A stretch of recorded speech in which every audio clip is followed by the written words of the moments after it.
ഋതു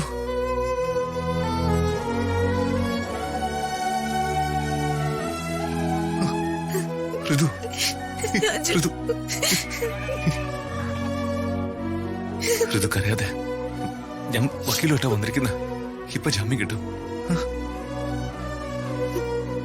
ഇതെന്തൊക്കെയാ രാജു നമ്മുടെ ജീവിതത്തിൽ നടക്കുന്ന?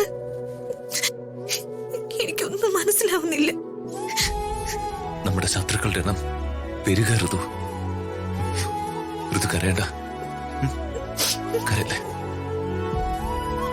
ആഴിക്കുള്ളിലുള്ള നിന്റെ ഈ നിൽപ്പ് എനിക്ക് സഹിക്കാൻ പറ്റുന്നില്ല. നിനക്ക് ഇപ്പൊ തന്നെ ജാമ്യം കിട്ടും. നമുക്ക് ഒരുമിച്ച് പോവാം.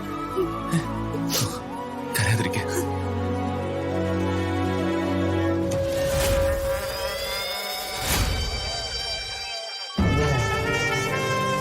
ഹലോ, ഇത് ടൂറിസ്റ്റ് പ്ലേസ് ആയ ഊട്ടിയോ കൊടൈക്കനാലോ ഒന്നും അല്ല.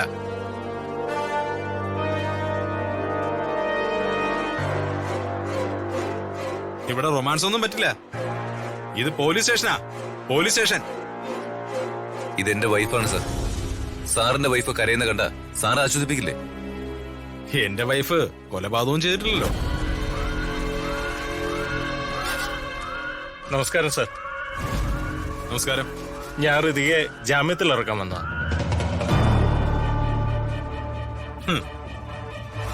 ജാമ്യം തരാനുള്ള വകുപ്പൊന്നും ഈ കേസിൽ ഇല്ല വക്കീലേ. ഇത് കരുതിക്കുട്ടിയുള്ള ഒരു കൊലപാതകമല്ലേ? ഋതിക ആരെയും കൊന്നിട്ടുമില്ല, കൊല്ലുകയില്ല. നിങ്ങൾ അങ്ങനല്ലേ പറയൂ. നിങ്ങൾ അക്യൂസ്ഡ് പേഴ്സന്റെ ഹസ്ബൻഡ് അല്ലേ? വക്കീലേ, ജാമ്യത്തിന് ശ്രമിക്കണ്ട. അത് കിട്ടുന്ന കാര്യം അത്ര എളുപ്പമല്ല. ചാർജ് ഷീറ്റ് എഴുതിയോ? What is the charge against the accused? ഇത് കരുതിക്കുട്ടി ചെയ്ത കൊലപാതകം തന്നെ. മർഡർ നടത്തിയതിന്റെ പ്രധാന തെളിവായ ഗൺ. അത് സ്മെൽ ചെയ്ത ഡോഗ് എത്തിയത് ഋതിയുടെ അടുത്താണ്. അതുപോലെ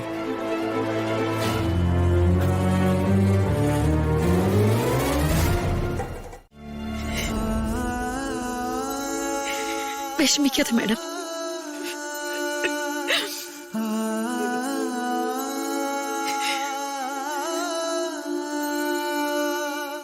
ഞാൻ എങ്ങനെ വിഷമിക്കാതിരിക്കും രാധമേ? സമാധാനപ്പെടും മാഡം. എന്ത് പ്രശ്നമുണ്ടെങ്കിലും വർമ്മ സാറ് മോളെ അതിൽ നിന്ന് രക്ഷിക്കും. അതുറപ്പാ. മാഡം, നമ്മുടെ മോൾ ഒരു തെറ്റും ചെയ്തിട്ടില്ല, ചെയ്യേയില്ല. തെറ്റ് ചെയ്യാതെ ഒരു നിയമം ശിക്ഷിക്കുകയില്ല. അതൊക്കെ ശരി തന്നെ രാധമേ. പക്ഷെ സത്യവും ധർമ്മവും പാലിക്കുന്നവരല്ലല്ലോ പലപ്പോഴും നിയമം നടപ്പിലാക്കുന്നത്. എന്തായാലും സംസ്ഥാനം ഭരിക്കുന്ന ഒരു മന്ത്രിയുടെ മോളിലേറുന്നു മോള്. വർമ്മ സാറിന്റെയും പത്മാവതി മാഡത്തിന്റെയും മകളെ തൊടാൻ ഒരുവിധപ്പെട്ടവരുടെ കൈയൊക്കെ ഒന്ന് വിറയ്ക്കും. വെള്ളരിക്കാ പട്ടണമൊന്നും അല്ലല്ലോ കേരളം. ഒരു കഷ്ടകാലം പിടിച്ചവളാ ഞാൻ. ജീവിതം മുഴുവൻ കഷ്ടകാലം. എന്ത് തൊട്ടാലും അത് ആപത്ത്.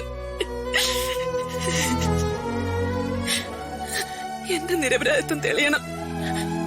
ഞാനും പാവാ ജഗന്നാഥേട്ടനും ഒരു തെറ്റും ചെയ്യാത്തവരാണെന്ന് പ്രതാപേട്ടനെ ബോധ്യപ്പെടുത്തണം. അതിന് എന്റെ മക്കള് ശ്രമിച്ചപ്പോഴാ.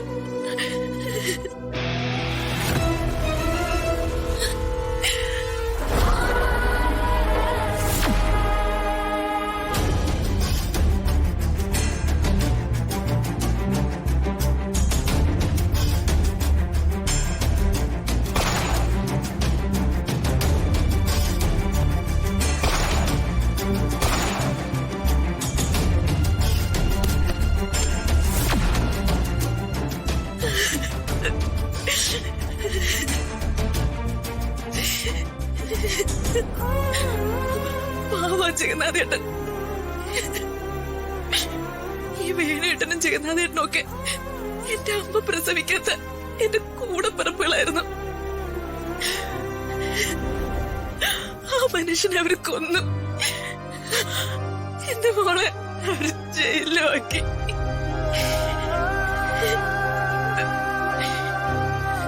ഏത് ചതിയുടെ കഥകളും കാലം തെളിയിക്കാതിരുന്നിട്ടില്ല.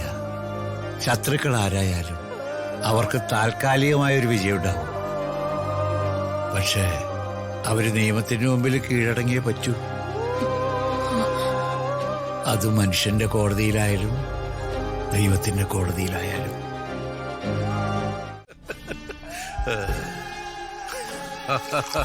Come on, come on, come on. This is for you.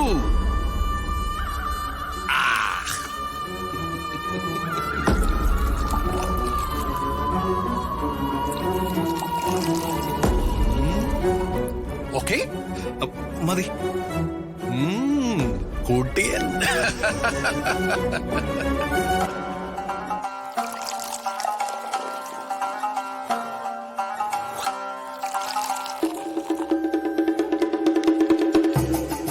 This is for you. And this for you. ഇന്ന് ആഘോഷിച്ചില്ലെങ്കിൽ പിന്നെ എന്ന് ആഘോഷിക്കാനാ? അംബികെ, നല്ല ഒന്നാം തരം വൈനായത്. Canadian wine.